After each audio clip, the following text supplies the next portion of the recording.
मुंबई में सचिन तेंदुलकर की आत्मकथा प्लेइंग इट माई वे का विमोचन। सचिन के परिवार के साथ मौजूद थी क्रिकेट की हस्तियां। सचिन ने किताब की पहली कॉपी अपनी मां को दी, जबकि उनकी बेटी सारा ने उनके बचपन के कोच रमाकांत आचरेकर को भेंट की किताब।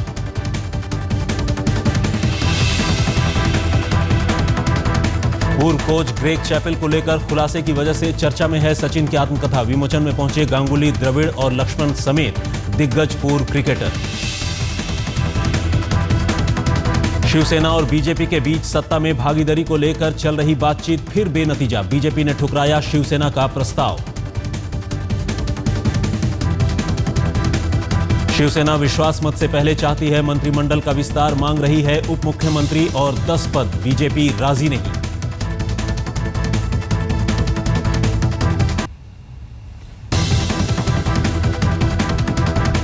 मानिकराव ठाकरे समेत कांग्रेस का दल मुख्यमंत्री देवेंद्र फडणवीस। अहमदनगर में 3 दलितों की हत्या की सीबीआई जांच की मांग। विदर्भ पर बयान को लेकर सामना ने मुख्यमंत्री फडणवीस को घेरा, कहा जनादेश का गलत मतलब न निकाले फडणवीस।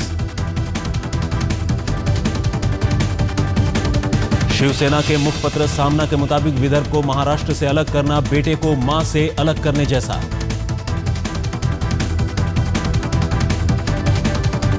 सामना की संपादकीय में लिखा गया है कि फडणवीस के मुंह से निकले शब्दों से लगता है जैसे महाराष्ट्र का रखवाला ही घोटाला करने को तत्पर है।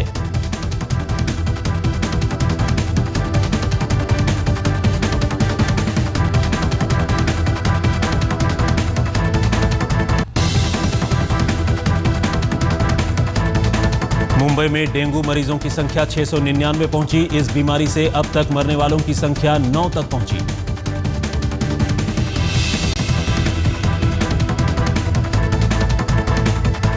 डेंगू से पीड़ित लोगों में से 4 केईएम अस्पताल के डॉक्टर्स, 1 डॉक्टर की मौत भी हो चुकी है।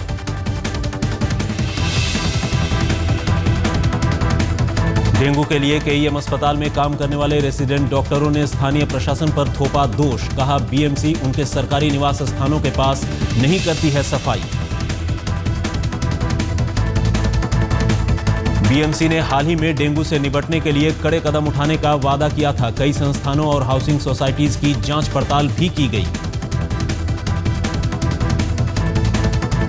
ट्रेन से कटकर अपना हाथ गंवाने वाली छात्रा मोनिका मोरे मुख्यमंत्री देवेंद्र फडणवीस से मिली और आर्टिफिशियल प्रोस्थेटिक हाथों से बनाई गई ग्रीटिंग कार्ड भेंट में दी।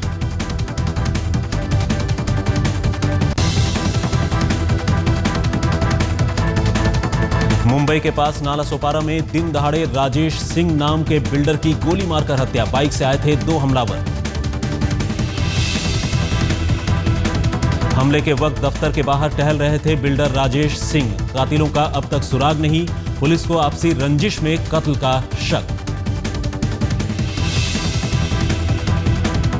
मुंबई में बीती रात बांद्रा वर्ली सी लिंक पर एक युवक का ड्रामा। सी लिंक से समंदर में छलांग लगाने की कोशिश, पुलिस ने मौके पर पहुंचकर रोका।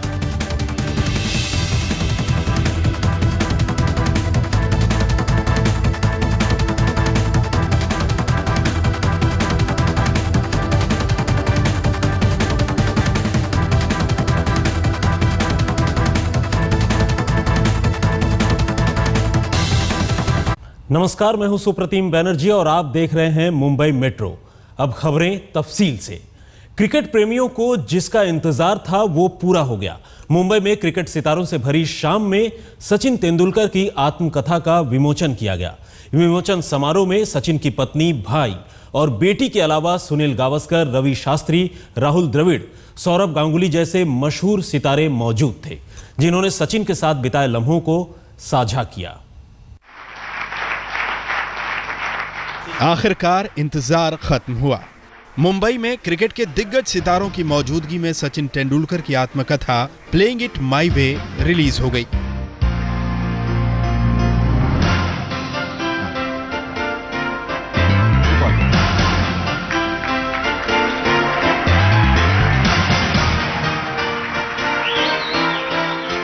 विमोचन समारोह में खास तौर पर सचिन के गुरु रमाकांत आचरेकर मौजूद थे। अपनी बेटी सारा के साथ सचिन ने आचरेकर सर को आत्मकथा की प्रति भेंट की।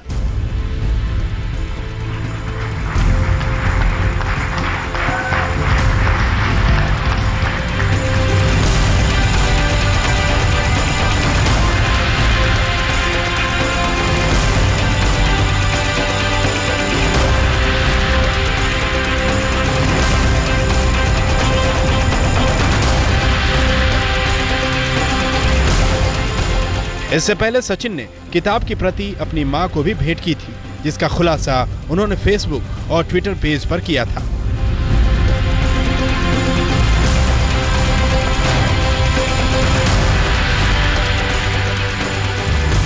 बुक रिलीज से पहले पुराने और सचिन के साथी खिलाड़ियों ने सचिन के बारे में अपने अनुभव बांटे। Again, Anil Joshi and Hemant Waingankar were the two who had told me about Sachin, and so I went. They told me that the practice is on. The Mumbai team is practicing, and he was in the 30, I think, at that stage, the 30 probable. So and he was batting against Raju, and Raju, was slippery. He was, and the manner in which Sachin was batting him, and basically the way he was punching him off the back foot, straight around the mid-wicket area.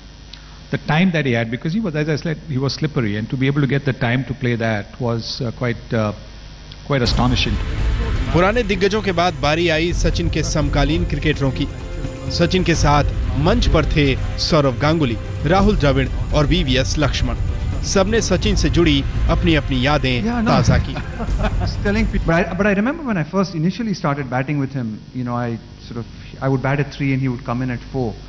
And I was this young kid, and even though he was my age, he was a 7 years senior. He was my captain in the 3rd test match that I played, the one at Ahmedabad, or the one at Delhi, in fact, and against Australia. And he would walk in, and I would be a bit sort of nervous. Already you're quite nervous as a youngster, and Sachin Tendulkar is coming in to bat with you. Firstly, don't get him run out of it. सही मायने में सचिन की किताब यादों का पिटारा है। इसमें 2 दशक के लंबे क्रिकेट करियर की कहानी तो कई व्यक्तिगत बातें भी है, जिसे जानकर क्रिकेट प्रेमियों को मजा आएगा। मसलन अंजलि कैसे 17 साल के सचिन के प्यार में गिरफ्तार हो गई थी। No, she told me, don't you know this is the wonder boy of Indian cricket, and Wonder boy. He's just scored 100, youngest Indian to score 100. I didn't care what he was, who he was. I had no interest in cricket. I saw him. I thought he was really cute. I didn't have any interest in medicine either. And I ran after him. Guru Greg के साथ senior क्रिकेटरों के विवाद को लेकर पहले से ही सचिन की किताब चर्चा में है, लेकिन playing it my way master blaster के अनुभव और यादों का ऐसा खजाना है जिसे हर क्रिकेट प्रेमी सहेज कर रखना चाहेगा। आशीष मंडानी, मुंबई, आज तक।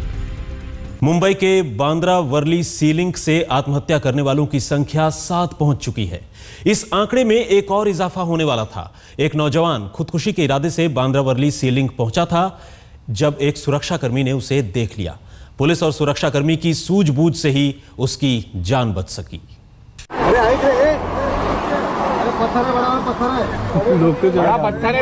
लगेगा तेरे को। नाम संजय चौधरी, उम्र 24 साल, काम वेटर। अपनी जिंदगी और मौत के बीच झूल रहा संजय चौधरी दरअसल मुंबई के बांद्रा वर्ली सीलिंग पर आया था खुदकुशी करने। संजय सोमवार रात 9:15 बजे टैक्सी से सीलिंग पहुंचा और बीच में ही टैक्सी छोड़कर उतर गया और सीलिंग की रेलिंग से छलांग लगाने की कोशिश करने लगा। लेकिन थोड़ी दूर पर तैनात राजेश बड्डे नाम के प्राइवेट गार्ड ने जब ये देखा तो तुरंत उसके पास दौड़ता हुआ पहुंचा और उसे मना किया। लेकिन पहले से खुदकुशी का मन बनाकर आए संजय को रोकना इतना आसान नहीं था। उसके पास जाने की कोशिश की तो वो बोला मेरे पास मत आओ, नहीं तो मैं जान दे दूंगा। इसलिए मैं उसके पास गया नहीं। मैंने अपने सहयोगी है अपने टोल नाका के, उनको मैंने फोन करके उधर तुरंत बुलवाया। मामले को हाथ से फिसलता देख राजेश ने तुरंत सामने से आ रही पुलिस की वैन को रुकाया और जब पुलिस पहुंची तो उन्होंने हर संभव कोशिश की ताकि राजेश छलांग न लगाए। बातचीत के दौरान पुलिस अधिकारी उससे पूछते रह गए कि वो आत्महत्या क्यों करना चाहता है और उस पूरे समय वो एक के बाद एक अलग अलग कहानी सुनाता रहा।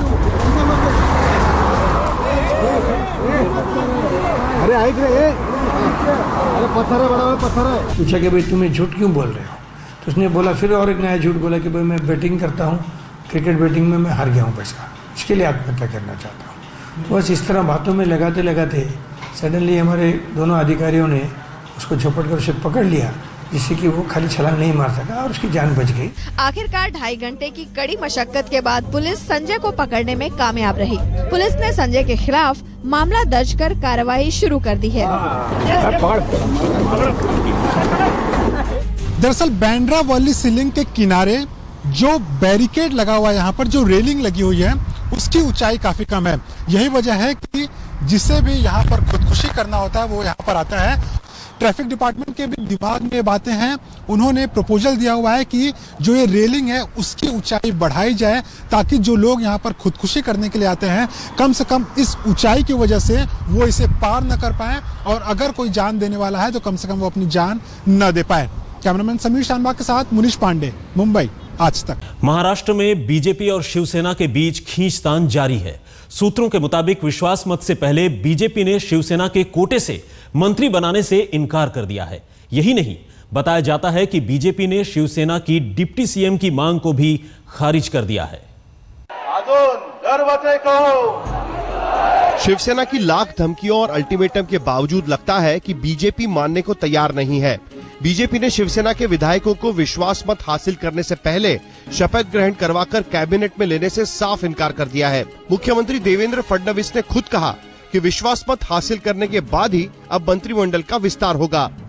शिवसेना और बीजेपी में दरारें दिन ब दिन बढ़ती दिखाई दे रही है। एक तरफ शिवसेना उप मुख्यमंत्री पद पर अड़ी हुई है, वहीं दूसरी तरफ बीजेपी ये पद शिवसेना को नहीं देना चाहती। ऐसे में बस कुछ ही दिन बचे हैं जब विधानसभा का अधिवेशन शुरू हो जाएगा, लेकिन 12 नवंबर को होने वाले विश्वास मत के लिए क्या शिवसेना बीजेपी का साथ देगी, इस पर सस्पेंस अभी भी कायम है। लोग चाहते हैं अब चर्चा का दौर खत्म होना चाहिए और किसी नतीजे तक दोनों पार्टियों ने पहुंचना चाहिए, लेकिन ये कब होगा, कैसे होगा, इस बारे में मैं अब नहीं बता सकता हूं। शायद उद्धव ठाकरे जी निर्णय लेंगे जल्द ही और आप तक ये निर्णय हम पहुंचा देंगे। बीजेपी का ताजा रवैया शिवसेना के लिए एक तगड़ा झटका जरूर है। फडणवीस के मुख्यमंत्री बनने के बाद भी शिवसेना और बीजेपी के बीच खींचतान चल रही है। सूत्रों की माने तो शिवसेना उप मुख्यमंत्री पद के साथ 10 मंत्रियों के पद की मांग कर रही है, वहीं बीजेपी उप मुख्यमंत्री पद देने पर कतई राजी नहीं है। बहरहाल बीजेपी अपने पत्ते खोलने को तैयार नहीं है। वहीं दूसरी तरफ एनसीपी ने साफ कर दिया है कि विश्वास मत के दिन वो बीजेपी के पक्ष में मत करेगी। शिवसेना के एक और प्रस्ताव को बीजेपी ने ठुकरा दिया है। शिवसेना चाहती थी कि बहुमत प्रस्ताव से पहले उसके मंत्रियों को शपथ दिलाई जाए, लेकिन भाजपा का कहना है कि बहुमत प्रस्ताव के बाद ही मंत्रिमंडल का विस्तार होगा। अब निगाहें गड़ी है शिवसेना की भूमिका पर। क्या शिवसेना अब भी अपनी भूमिका पर अड़ी रहेगी या फिर अपनी धमकी के तहत विरोध में बैठेगी? अमृता शेडगे के साथ कमलेश सुतार, मुंबई, आज तक।